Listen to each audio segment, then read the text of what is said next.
Selamat siang Bapak Ibu Saudara-saudari yang terkasih, kita bertemu kembali. Mari kita satu dalam doa. Bapa di dalam surga, kami mengucap syukur. Terima kasih, terima kasih, terima kasih Yesus. Engkau sudah memberikan roh penolong dan roh penghibur, yaitu Roh Kudus yang Engkau kirimkan bagi setiap kami. Karena Engkau tahu persis ya Tuhan, apa yang kami perlukan hidup di dunia ini. Bersama dengan Roh Kudus kami mampu melakukan segala perkara yang besar. Memang tidak mudah untuk menjalani hidup di dunia ini. Tetapi Tuhan Yesus, terima kasih untuk Roh Kudus yang Engkau sudah berikan bagi setiap kami. Biarlah pribadi lepas pribadi yang boleh mendengarkan akan firman-Mu pada siang ini, boleh terbuka mata rohani kami, boleh terbuka hati kami. Betapa bersyukurnya kami memiliki Allah Roh Kudus. Terima kasih Tuhan Yesus, terima kasih Roh Kudus.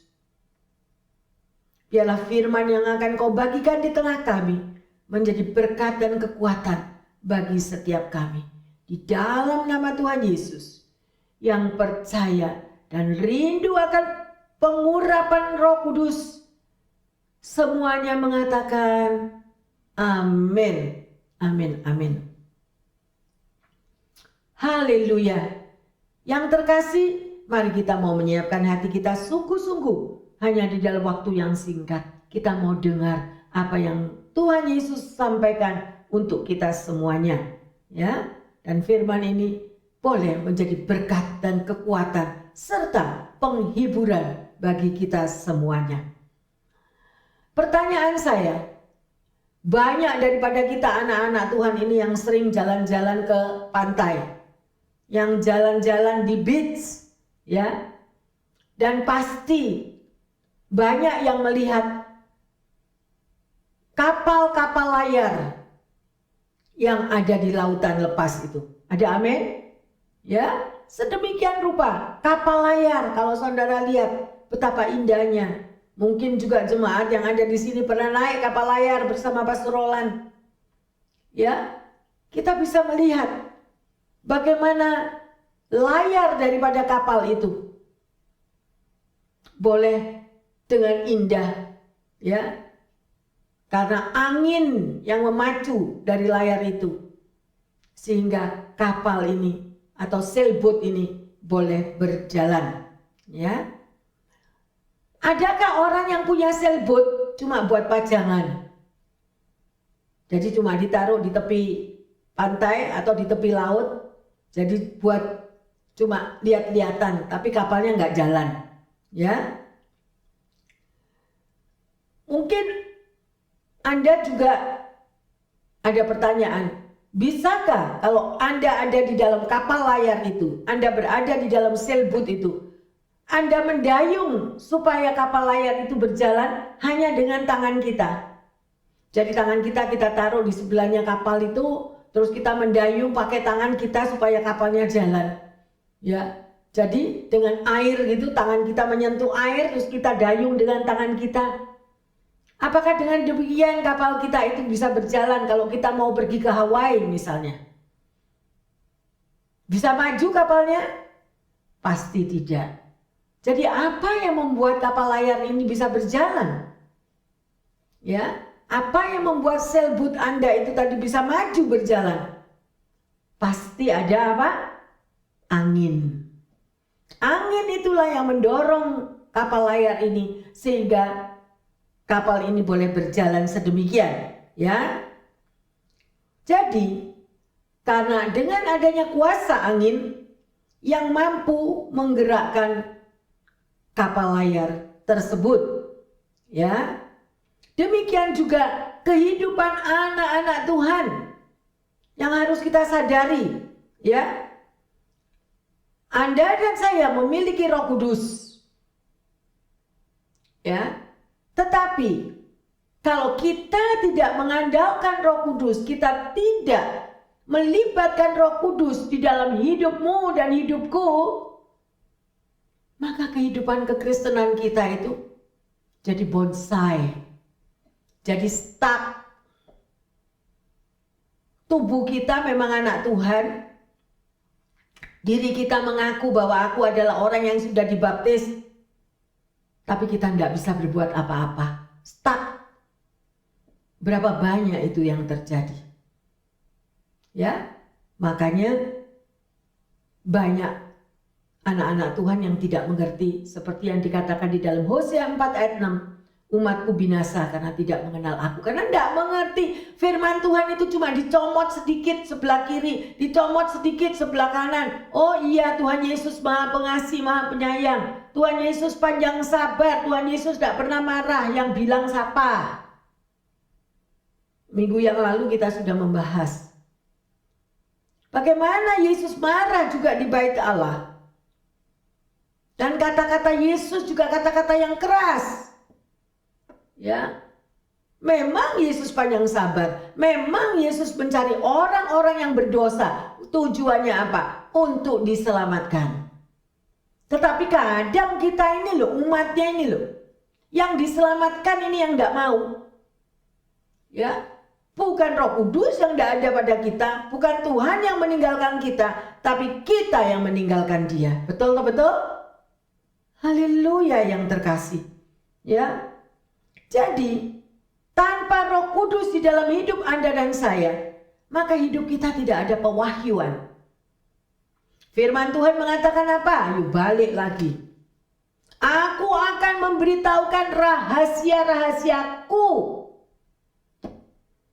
kepada umatku yang kukasihi.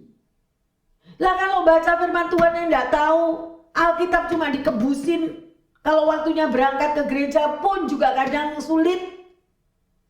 Lah makanya kita ini jadi Kristen yang Kristen-Kristenan. Sudah waktunya yang terkasih. Kita melihat sekeliling kita di akhir zaman ini loh. Kalau kita mau lihat keadaan tanda-tanda zaman, Anda pasti akan tergerak atau tersentuh hati. Sekarang kok tambah parah ya? Sekarang kok keadaan dunia begini ya? Lah, sekarang kalau kita sudah tahu apakah tindakanmu dan tindakanku untuk mengatasi semuanya itu. Ya, kita butuh Roh Kudus. Kita butuh Tuhan Yesus. Tanpa Dia, kehidupan rohani kita itu stuck, bonsai. Ya. Banyak anak-anak Tuhan yang mengaku anak Tuhan. Bangga banget, aku sudah dibaptis, aku sudah pelayanan, aku sudah aktif di gereja. Tetapi kalau tanpa ada persekutuan pribadi, tanpa ada relationship pribadi dengan Tuhan, Tuhan dengan Roh Kudus ya, sama itu. Kalau kita nggak ada relationship itu, zero besar itu loh, kosong. Jadi kehidupan kita akan sia-sia sedemikian rupa. Ya, sekarang pertanyaannya, siapakah yang mengontrol hidup Anda? Siapakah yang mengendalikan hidup kita? Selama kita ada di muka bumi ini, siapa yang mengendalikan? Karena bermacam-macam anak-anak Tuhan. Ya. Ada orang yang hidupnya dikendalikan oleh duit. Duit yang nomor satu. Tanpa duit memang betul. Kita tanpa duit ya. Kita harus punya duit. Kita harus bekerja. Itu memang betul. Tapi duit bukan segala-galanya. Tanpa Tuhan. Ya. Ada lagi orang yang digerakkan oleh apa? Prestasi. Prestis. Selalu mengharapkan pujian dari orang lain supaya dinilai oleh orang lain bahwa hidupnya itu wah, bahwa hidupnya luar biasa, bahwa hidupnya itu ya sedemikian rupa. Jadi hidupnya itu hanya berdasarkan atas pujian orang lain. Semuanya itu kosong, tidak ada artinya. Biarlah hanya yang memuji saudara dan saya adalah Tuhan. Amin. Tuhan yang memuji kita. Kalau kita full dengan spirit, kalau kita penuh dengan roh Tuhan, sekalipun seluruh orang di sekitarmu mencaci maki dirimu, tetapi Tuhan yang senantiasa memuji kehidupan kita. Ya, mari yang terkasih, kita mau mengoreksi diri kita pribadi lepas pribadi. Ya, ada orang yang dikendalikan oleh apa lagi? Ketakutannya. Ya, ini takut, itu takut, ini takut. Saya juga punya perasaan takut sama. Tapi saya lawan di dalam nama Yesus. Karena ketakutan itu bukan daripada Tuhan. Dan kita mau biarlah kehidupan kita dikendalikan oleh kuasa Tuhan. Dan di hari Pentakosta ini marilah, ya, Roh Kudus sudah dicurahkan. Kita mau semuanya itu kita bertumbuh di dalam roh. Ya, luar biasa. Mari kita baca di dalam Efesus 5 ayat 8, di mana tema pada hari ini adalah mengenal Roh Kudus. Ya. Memang dahulu kamu adalah kegelapan, tetapi sekarang kamu adalah terang di dalam Tuhan. Sebab itu hiduplah sebagai anak-anak terang. Jelaskan siapa yang tahu ini? Siapa yang bisa membuat kata-kata ini? Kata-kata ini adalah firman Tuhan. Dan firman Tuhan itu adalah Tuhan sendiri. Memang dahulu kamu adalah apa? Kegelapan. Tetapi sekarang kamu adalah apa? Adalah terang di dalam Tuhan. Sebab itu hiduplah sebagai anak-anak terang. Ya, sudah dikasih tahu. Hiduplah sebagai anak-anak terang. Tapi kita senang banget hidup kalau di dalam gelap-gelap gitu. Bu Pendeta, Bu Pendeta ini kan sudah ngalami masa muda toh, hidup dalam gelap itu romantis sih. Ya suka-sukanya. Berapa banyak orang yang hidup dalam kegelapan, jalan ke sandung-sandung sampai tiarap-tiarap. Ya, karena tidak ada terang daripada Kristus itu. Ya, sekali lagi kita mau koreksi diri. Bapak, Ibu, saudara-saudari yang terkasih, pendengar yang setia, pertanyaannya adalah siapa yang mengendalikan hidupmu?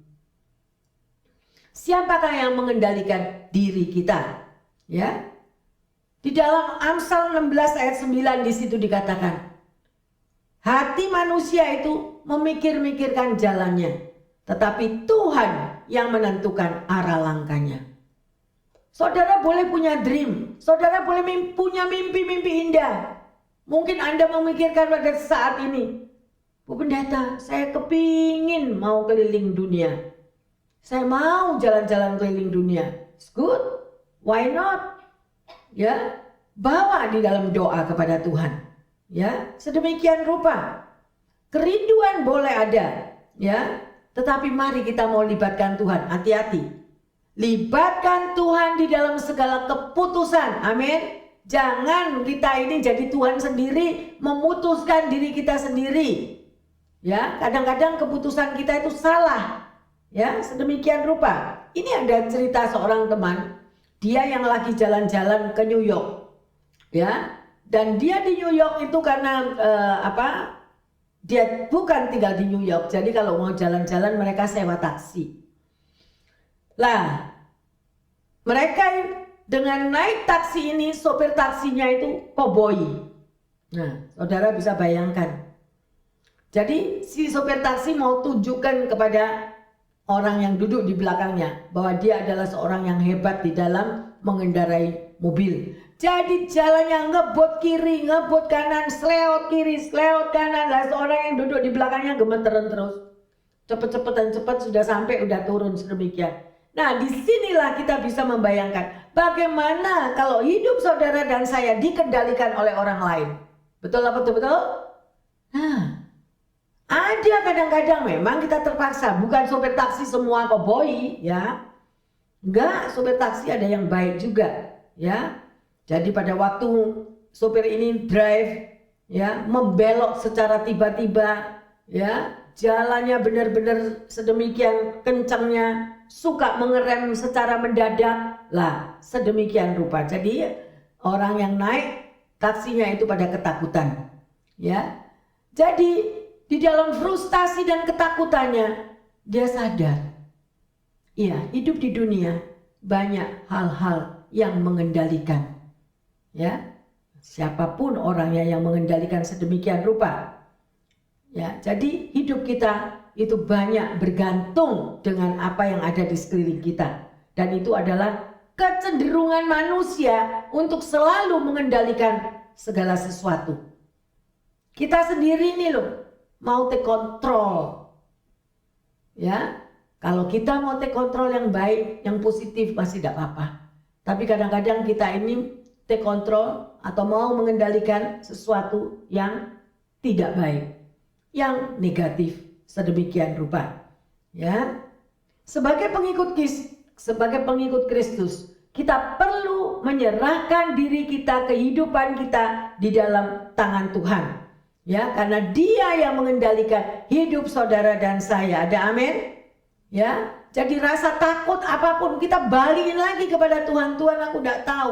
Mungkin Anda sudah memikirkan masa depan hidupku bagaimana, masa depan anak-anakku bagaimana, masa depan ini semua udah dirancang luar biasa di dalam pikiran kita.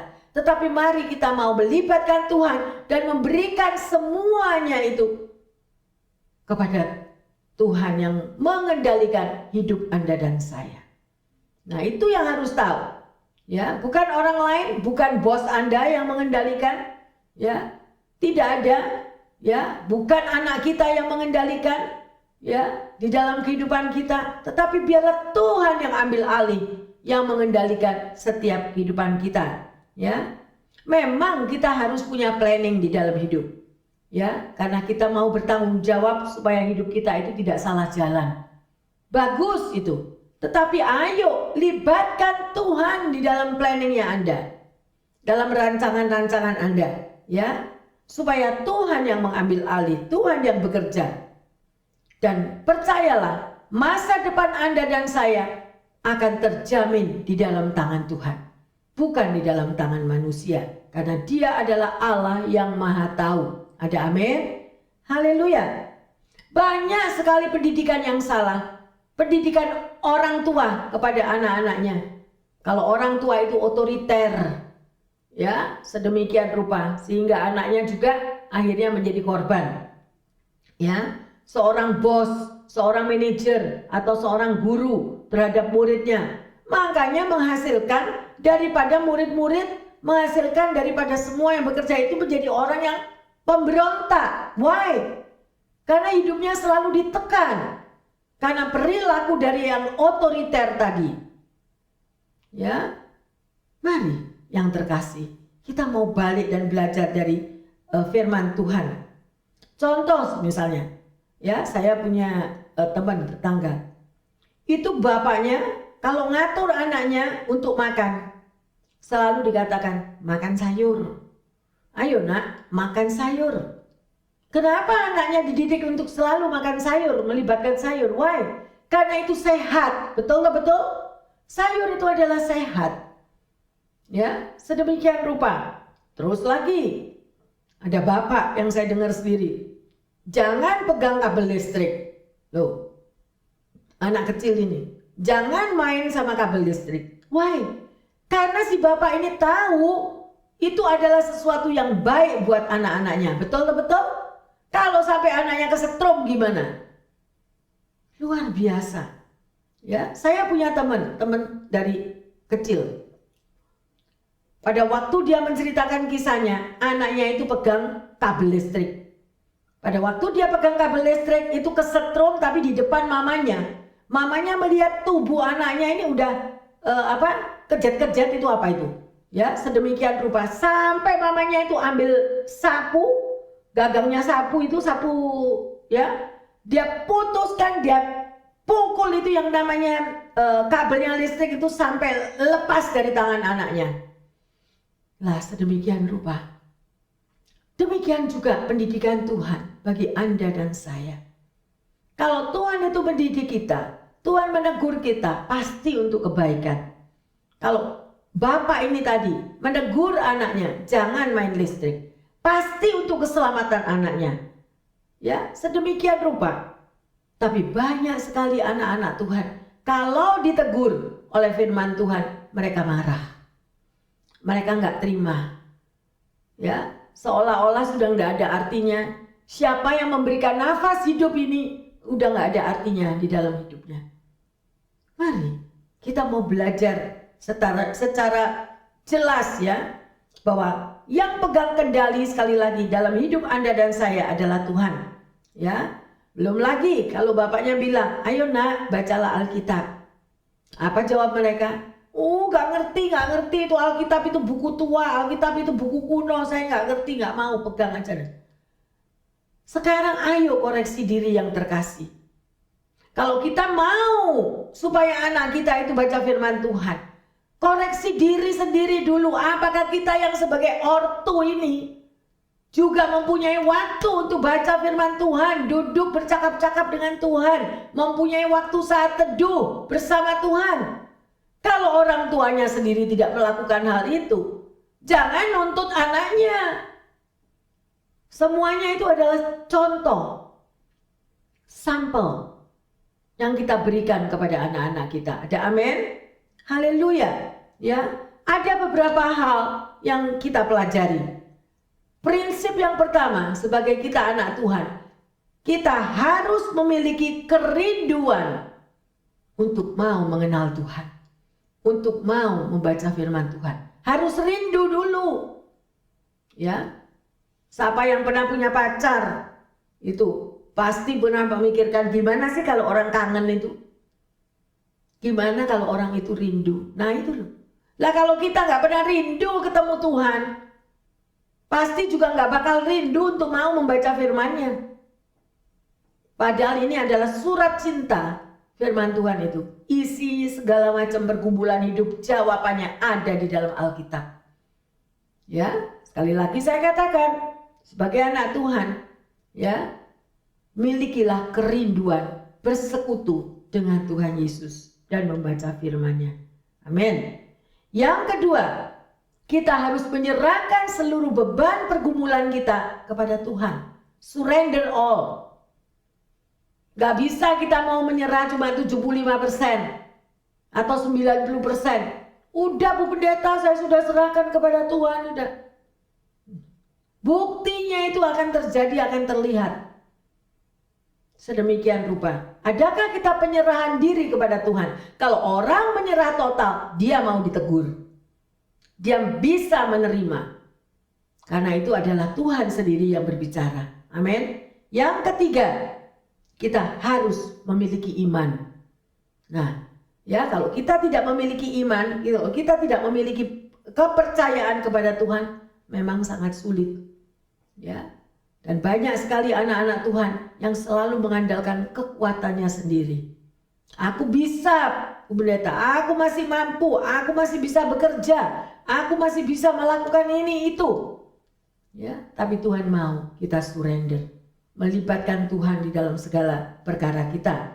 Ya, sekarang pertanyaannya, berapa banyak anak-anak Tuhan yang sudah menerima jamahan Roh Kudus?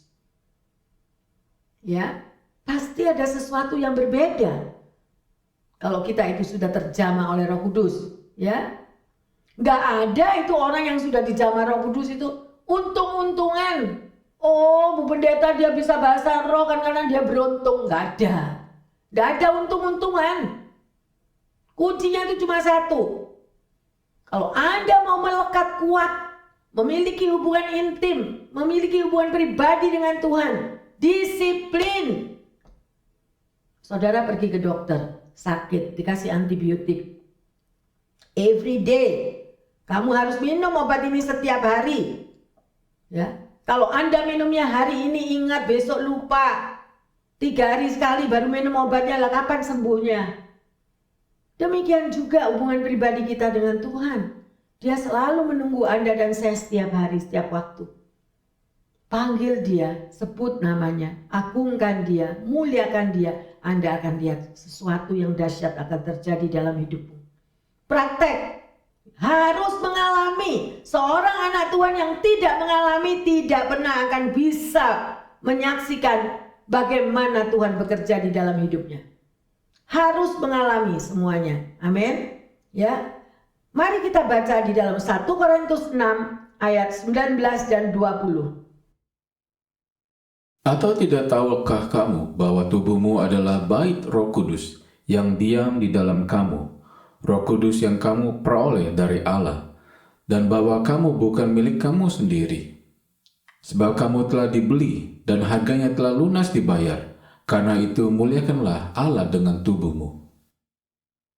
Jelas yang terkasih bahwa saudara dan saya ini sudah apa? Sudah dibeli. Jadi kita nggak bisa hidup mau-maunya sendiri. Ya, ada mata yang melihat, sepasang mata. Kemana arah tujuan apa saja yang saudara dan saya lakukan.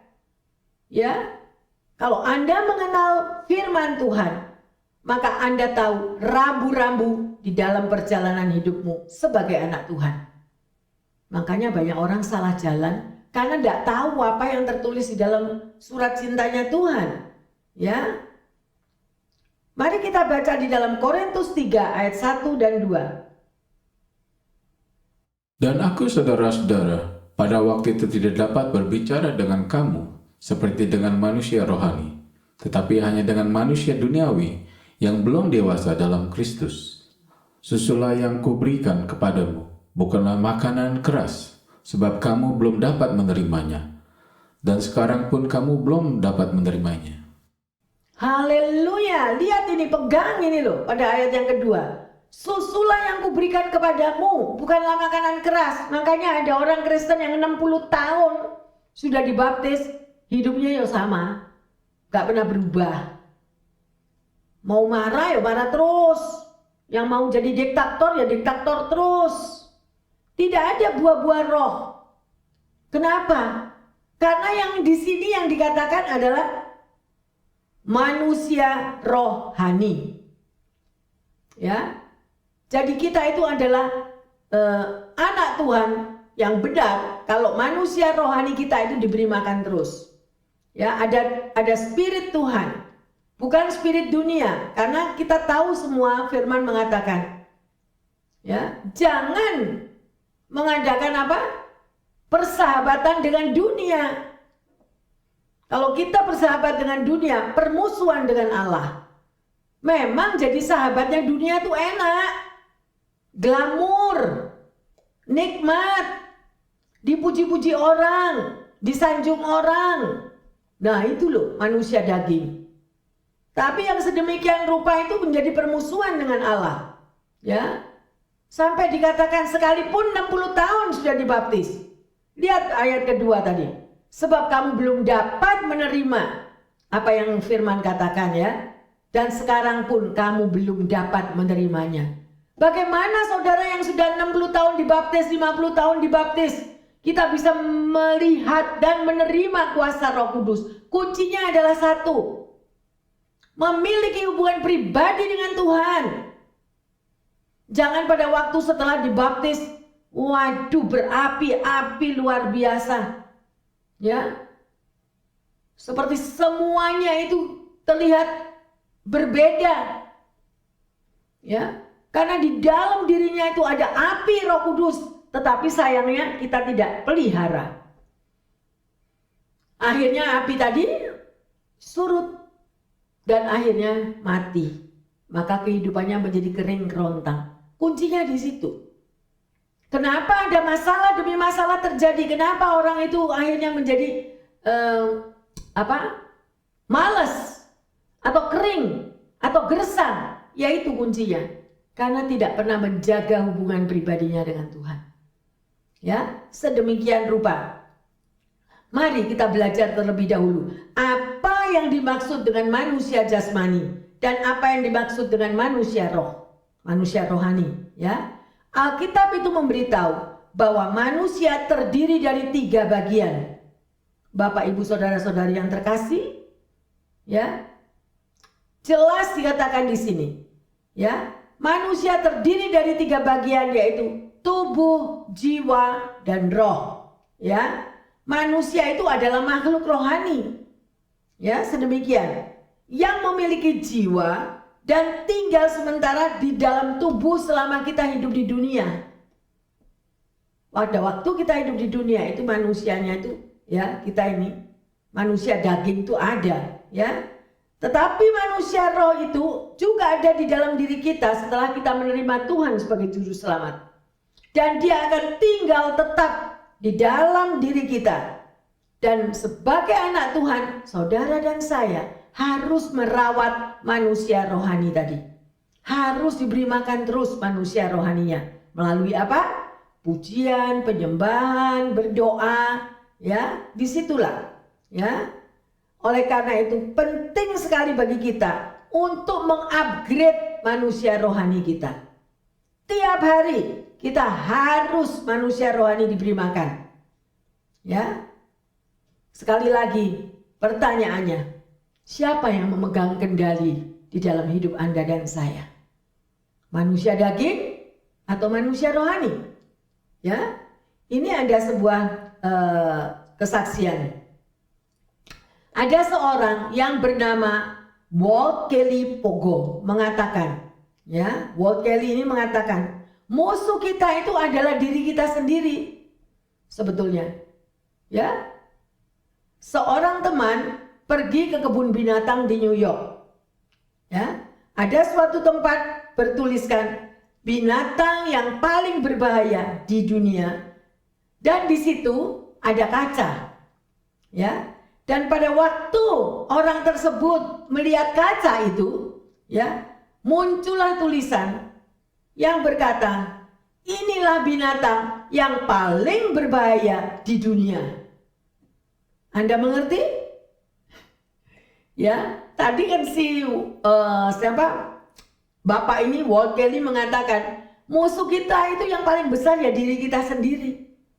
Nah, ya, saya ulangi lagi ceritanya. Dan setelah pergi ke kebun binatang, ya, dan di situ ada kaca yang besar. Bapak ini lihat siapa yang ada di dalam kaca, terus ada tulisannya, inilah binatang yang paling berbahaya di dunia. Jadi bukan orang lain, benar? Makanya, tapi kenapa anak Tuhan selalu nyalain orang lain?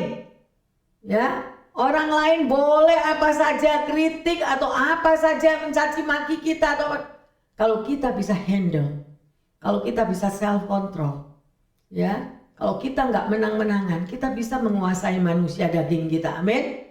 Ya, oleh karena itu mari libatkan Roh Kudus di dalam kehidupan kita, bereskan kehidupan kita setiap hari, ya, dengan Tuhan. Kita baca di dalam Galatia 5, 16 dan 17. Maksudku ialah hiduplah oleh roh, maka kamu tidak akan menuruti keinginan daging. Sebab keinginan daging berlawanan dengan keinginan roh, dan keinginan roh berlawanan dengan keinginan daging. Karena keduanya bertentangan, sehingga kamu setiap kali tidak melakukan apa yang kamu kehendaki. Luar biasa. Lah ini loh, sebagai anak Tuhan harus tahu firman ini. Pegang Galatia 5, 16, 17 ini, ya. Hidup di dalam roh itu artinya sebuah proses kehidupan yang selalu mati dengan keinginan diri sendiri. Nah, jadi ego kita itu setiap hari harus mati. Jangan dikit-dikit marah, ya. Kalau kita selalu membawa attitude yang sedemikian, lama-lama nggak ada orang yang mau dekat. Siapa yang mau dekat sama tukang marah? Benar nggak? Karena nggak ada damai sejahtera, ya, nggak ada sukacita. Mari kita selalu berjalan sesuai dengan apa yang firman Tuhan katakan, ya. Bagaimana caranya sekarang kita bisa hidup di dalam roh, ya? Hidup di dalam roh artinya kita meminta Roh Kudus untuk menyertai hidupmu dan hidupku, ya, memimpin, memegang kendali di dalam kehidupan kita, sehingga hati dan pikiran kita itu kita melakukan apa yang menjadi kehendak Tuhan. Amin. Ya, sedemikian rupa, ya. Sebabnya itu kita perlu membangun satu hubungan intim. Jangan terus kita nih bangun hubungan sama pacar terus saja, yang Tuhannya di mana nggak tahu. Ya, itu daging, ya. Milikilah kehidupan doa yang baik. Nah, ini perlu. Ya, kehidupan doa itu adalah yang terpenting. Kita bersekutu, bercakap-cakap dengan Tuhan, memuji, menyembah, menyenangkan hati Tuhan. Ya, selalu ada saat teduh.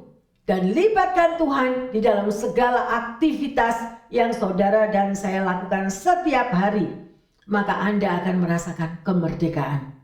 Ya, merasa free, damai, sejahtera ada di dalam diri kita. Ya. Yang terkasih, hidup di dalam roh bukan berarti Anda lepas dari percobaan.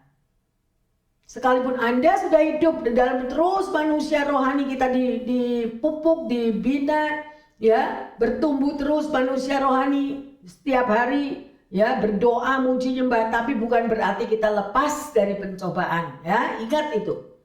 Ya, sedemikian rupa. Tetapi pada waktu pencobaan itu datang, kita bisa mengatasinya. Itu bedanya.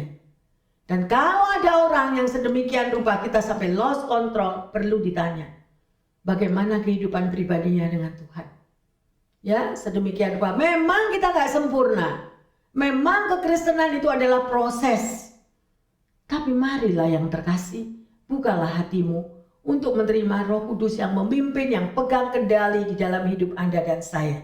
Amin. Haleluya. Jadi berjalanlah setiap hari dengan Roh Kudus. Ya, saudara tahu bahwa ada juga buah-buah Roh Kudus. Saudara baca sendiri di mana buah-buah Roh Kudus? Galatia 5 ayat 22 dan 23. Jadi hidup Anda sebagai anak Tuhan itu harus memiliki buah, harus punya buah daripada Roh Kudus. Ya, contohnya kalau Anda dan saya menanam buah pisang, menanam pisang, gitu ya, maka pisang tadi akan berbuah, amin. Dan buahnya apa? Pisang. Pisang beneran apa pisang plastik? Nah, itu banyak anak Tuhan yang sedemikian. Ya, kita wujudnya kita anak Tuhan, tetapi buah-buah yang ada di dalam diri kita, kadang kita menyakitkan hati orang lain. Ya, jangan selalu kita excuse, ya Bu Pendeta kan saya belum sempurna. Memang sekalipun pendeta juga gak sempurna, tapi mari kita mau disempurnakan. Amin. Mau disempurnakan bersama dengan Tuhan. Mari kita baca di Galatia 5 ayat yang ke-25. Jikalau kita hidup oleh roh, baiklah hidup kita juga dipimpin oleh roh. Ya, jadi kalau Anda mengatakan, saya sudah membangun hubungan pribadi dengan Roh Kudus, ya, maka hidup kita itu biarlah dipimpin oleh Roh Kudus. Jangan memimpin diri sendiri. Kadang-kadang pimpinan kita sendiri malah salah. Ya, mengambil jalan salah, mengambil keputusan salah. Karena apa? Karena mengandalkan kekuatan sendiri. Libatkan Tuhan di dalam segala keputusan. Hati-hati. Ya, sedemikian rupa. Ya. Kita boleh melihat bagaimana kalau kehidupan saudara dan saya itu setiap hari. Ayo, mungkin selama ini kita belum melibatkan Roh Kudus. Tapi setelah Anda mendengarkan firman Tuhan ini, kita praktek. Ya, kita praktek. Seorang anak kecil, ya, umur 10 tahun. Ini saya melihat dari pendidikan dari ini, yang cerita adalah teman saya. Dia punya anak umur 10 tahun. Kalau dia membuat homework sekolah, dia puyeng, dia pegang kepalanya. Sampai dia bilang, aduh, it's too hard, it's too hard. Tiap kali dia begitu. Dan akhirnya, karena dia melihat selalu di tengah keluarga itu ada mezbah keluarga. Pada waktu dia di dalam merasakan kesulitan untuk membuat homework, dia pergi ke kamar. Ya, mamanya ngeliatin terus. Dia pergi ke kamar, sudah gitu dia keluar lagi. Dia buat homework itu. Nanti kalau dia tidak bisa lagi, dia pegang lagi kepalanya.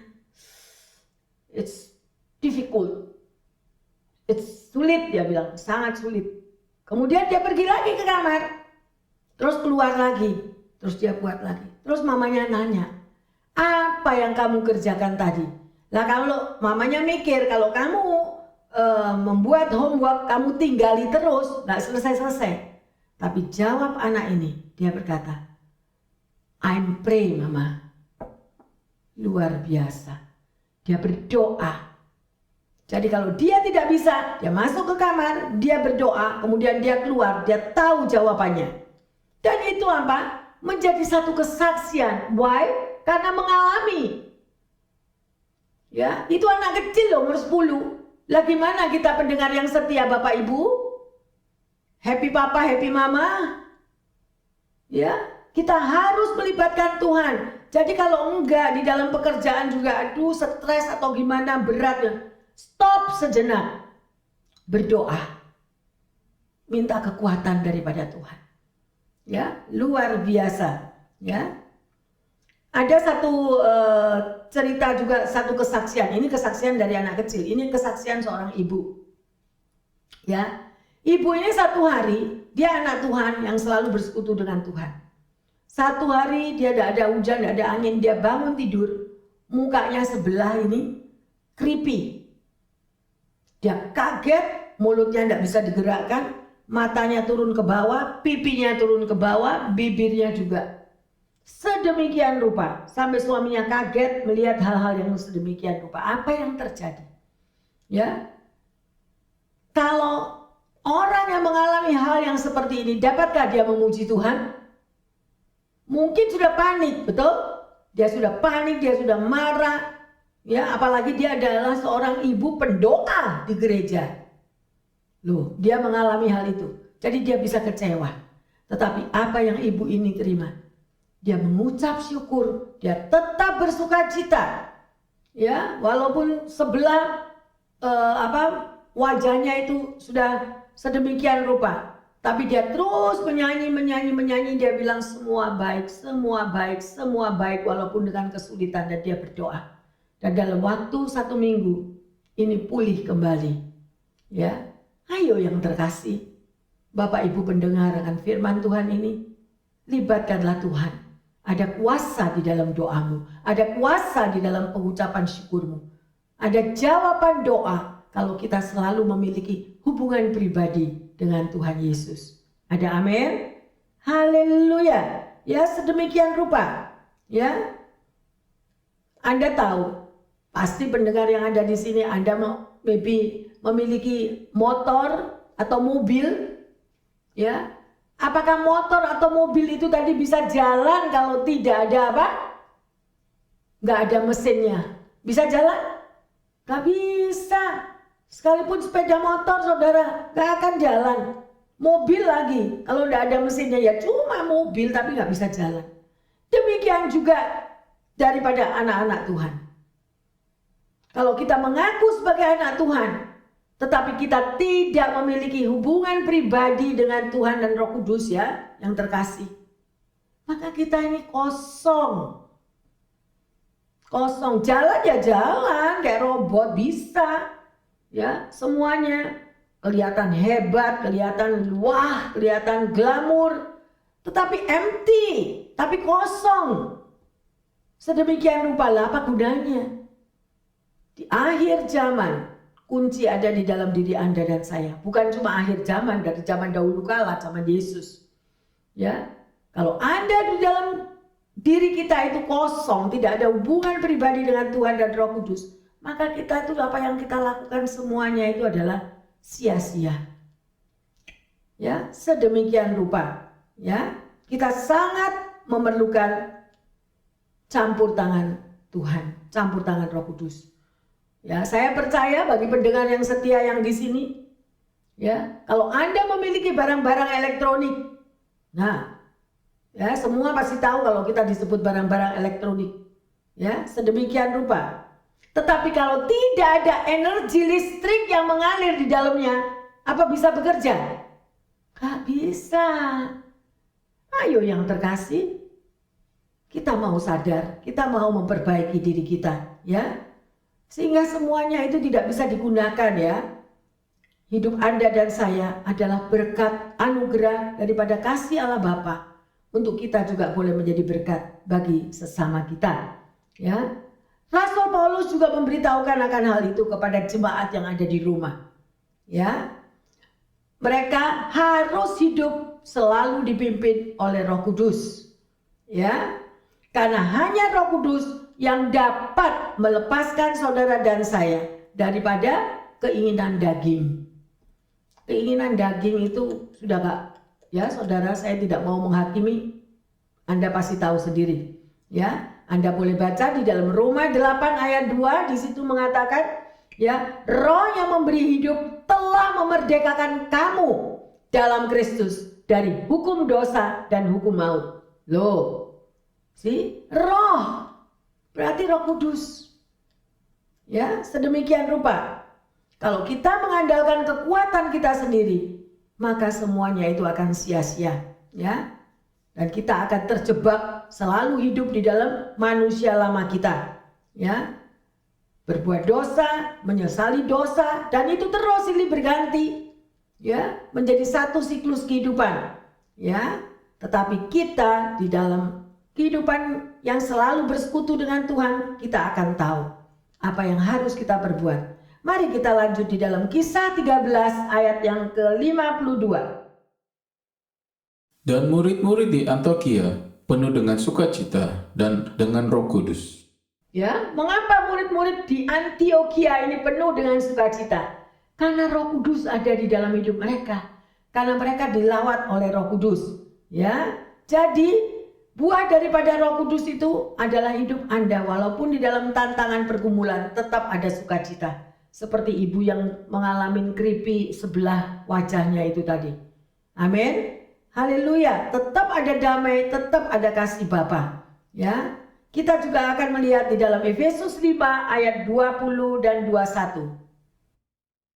Ucaplah syukur senantiasa atas segala sesuatu dalam nama Tuhan kita Yesus Kristus kepada Allah dan Bapa kita.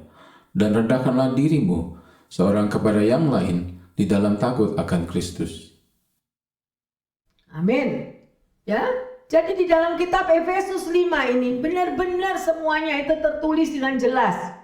Untuk Anda bisa mengalami damai, sejahtera, sukacita, ucapkanlah syukur senantiasa, ya, kepada Tuhan kita. Dan satunya apa? Lagi dikatakan 21, rendahkanlah dirimu satu dengan yang lain. Jangan ada kesombongan. Ya, karena kesombongan itu adalah awal dari kehancuran. Semuanya ada dan itu firman Tuhan yang berbicara.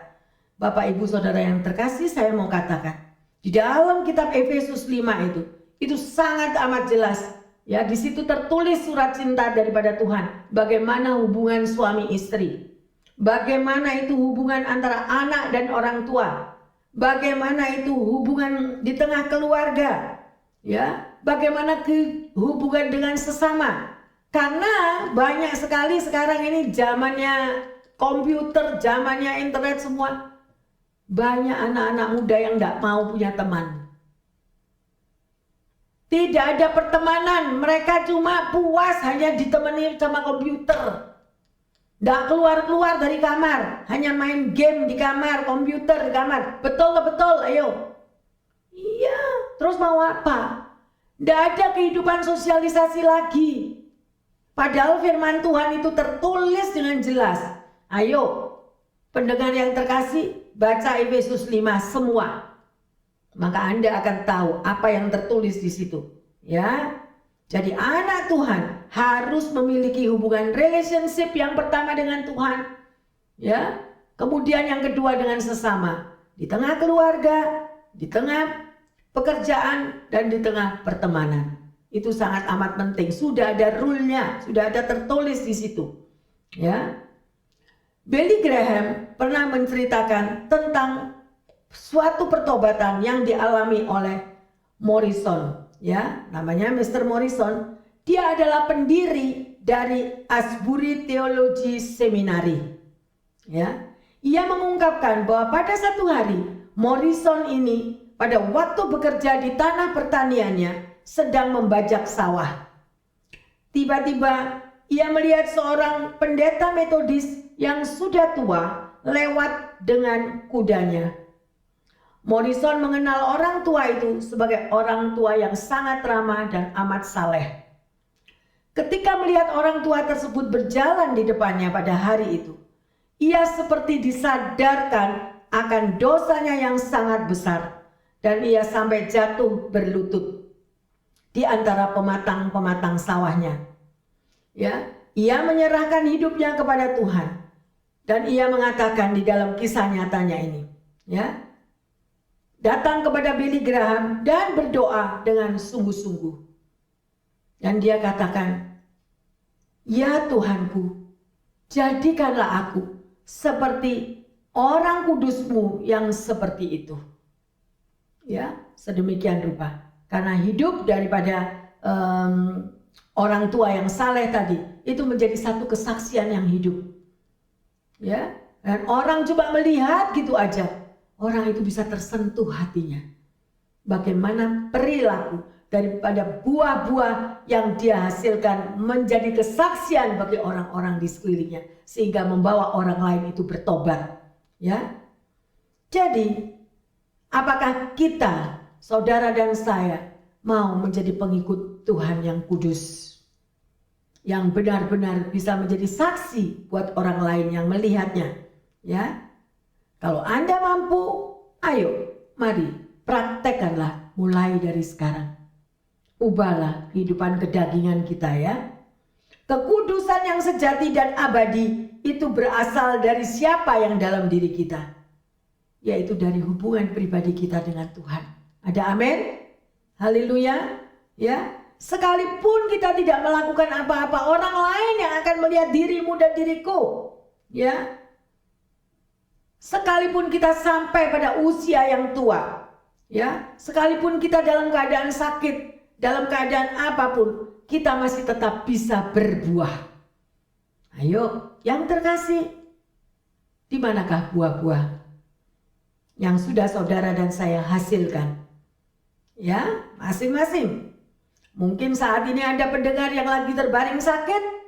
Mungkin saat ini ada yang mengalami tantangan pergumulan.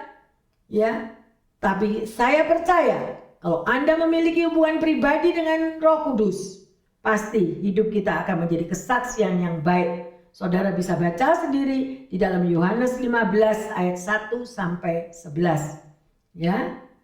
Dan di situ pada ayat 16 dikatakan, Anda akan menghasilkan buah yang tetap. Loh, tetap berbuah walaupun di usia yang tua. Ya, dan itu adalah kesaksian yang amat kuat, yaitu kesaksian kita pribadi.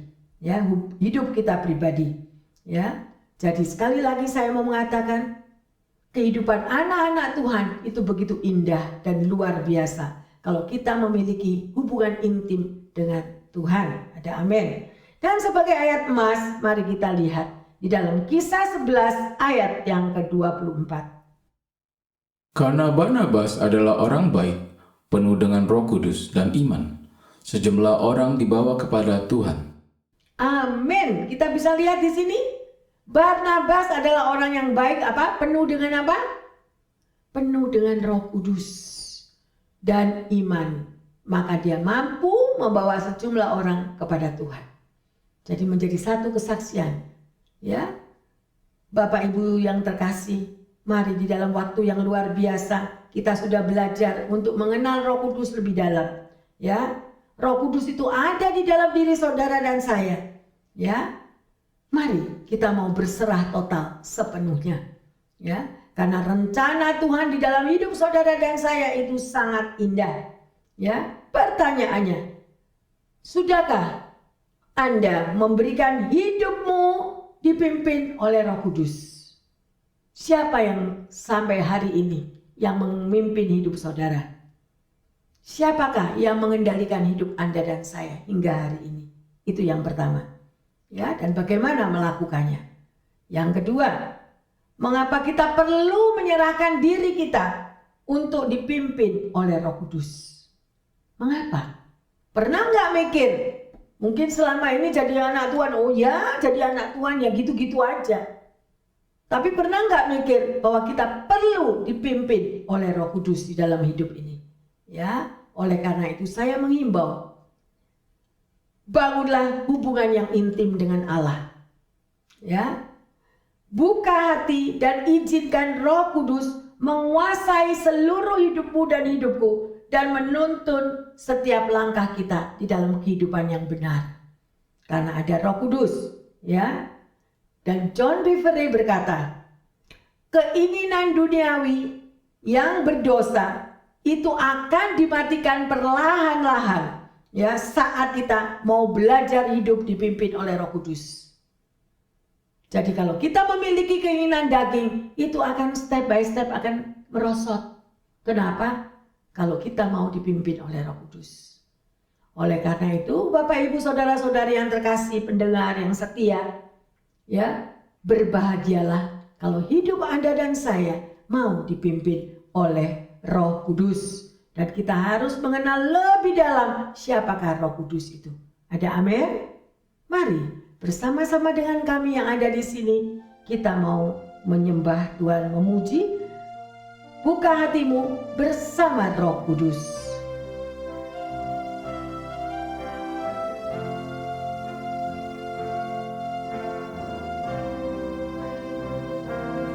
Bersama Roh Kudus, ku melangkah bersama Roh Kudus, ku berjalan bersama Roh Kudus, ku hadapi hidup penuh sukacita bersama Roh Kudus, ku melangkah bersama Roh Kudus, ku berjalan bersama Roh Kudus, ku hadapi hidup penuh sukacita. Biarlah lagu ini menjadi doa bagi kita semua. Amin. Aku di dalammu, apa saja yang ku minta kau berikan. Damai dan sukacita yang tak dapat ku beli dengan harta kekayaan duniawi. Bersama Roh Kudus. Mari yang terkasih, dimanapun Anda berada, resapi tiap kata-kata dari lagu ini, bahwa bersama Roh Kudus kita melangkah. Bersama dengan Roh Kudus, saudara dan saya berjalan. Bersama Roh Kudus, saudara dan saya mampu menghadapi di dalam kehidupan ini dan hidup penuh sukacita, karena Roh Kudus sebagai penolong atas hidup kita. Bila kau di dalamku, aku di dalammu, apa saja yang ku minta kau berikan. Amin. Damai dan sukacita yang tak dapat ku beli dengan harta kekayaan duniawi. Bila kau di dalamku, aku di dalammu, apa saja yang ku minta kau berikan. Amin, haleluya. Damai dan sukacita yang tak dapat ku beli dengan harta kekayaan duniawi. Amin. Hanya Yesus hartaku yang sejati. Haleluya. Hanya Yesus hartaku yang sejati.